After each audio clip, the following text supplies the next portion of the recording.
planning on everything to be cleaned up by the 19th. And then as far as the First Amendment activity, from a Secret Service perspective, it's simply people using their First Amendment right to protest. We're not going to do anything with that. But if that turns violent or if any laws are broken, that's when MPD, Park Police, Secret Service will get involved, and that will be handled swiftly. Is there a designated area for that? You want to take that? Yeah. So the National Park Service handles the permitting process, right? So we have several permits currently pending. From what we reviewed thus far in our communications list, we don't have any significant concerns. We don't have a designated area, according to the permit, they'll request where they want to be, and the National Park Service will make a decision based on the NSSE and the security perimeter. But First Amendment activity, significant experience with all the events in the mall, right? So I think certainly the Park Police and MPD is well prepared.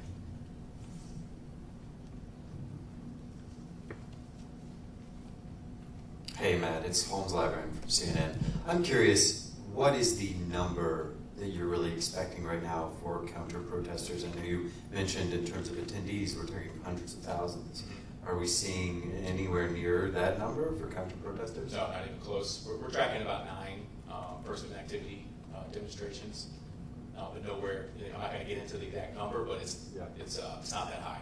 And then, is there a plan in place to call National Guard if needed? What is? We actually have National Guard. You already have it. Yeah, they're working the event, so they will be here. But we also have a robust plan for civil disturbance. What's the number of the National Guard here? Again, I'm not going to talk about numbers just for security reasons. But between CDU units that we have from multiple agencies and the National Guard, I'm very confident in the plan we have. Thanks. Yep.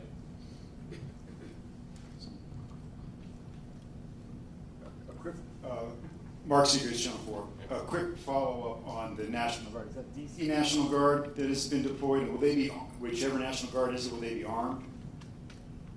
They will not be armed, and I believe it's not just DC National Guard, but DC National Guard is involved. And then can I ask about the logistics of spectators who want to get in? So there's a festival area, and then there's the viewing area. Can you go from the festival area to the parade viewing area without going out and in through new security? And you want to answer that? Sure. You have to go through security for both. So, but if once I'm in the festival area, I could just go. No, you'll go out and you'll go through. Okay. And we have a ton of magnetometers, so I don't. Depends on how many people show up, right? If 1 million people show up, there's going to be a line. And then, how many people are you prepared that can actually sit on those? Is it like 3 or 4 blocks, where there's actually bleachers for the parade route? There will be no bleachers. So it's just standing along Constitution Avenue? Correct. And so, how many people do you think you can accommodate there? Hundreds of thousands. You can? Okay. Yeah. Okay. And none of that is ticketed? It's open to... Not ticketed, opened. And then can I ask a housekeeping question for press? Or do you want to have somebody hang back and answer those after? We'll do that after. Okay, thanks. Last 2, Tom and Ashley.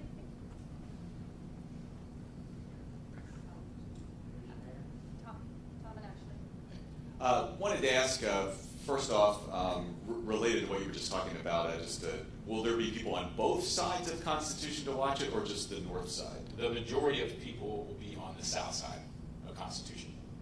Okay. And there will be some available area on the north side. And this may be more for the MPD chief here, Smith, but we unfortunately had the double stabbing and the shooting this weekend while World Pride was going on, not right where the parade was. What do you do to prevent something from happening, not necessarily right at the parade, but in the area not too far from it like that this weekend?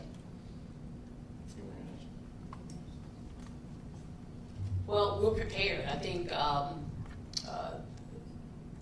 as law enforcement personnel, we've already gone through the executive steering committee with regards to the resources that we'll have allocated to the 250th, and that's the same thing we would do in any other special event that we have across the city.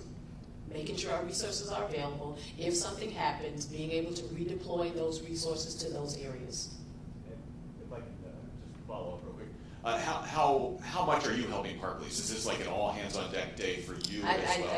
I stated in my remarks that this is full activation. Okay. And that means that's throughout the city though, right? Not just here, or it's... I have it throughout the city. Of course, I still have to maintain the rest of the 7 districts across the city.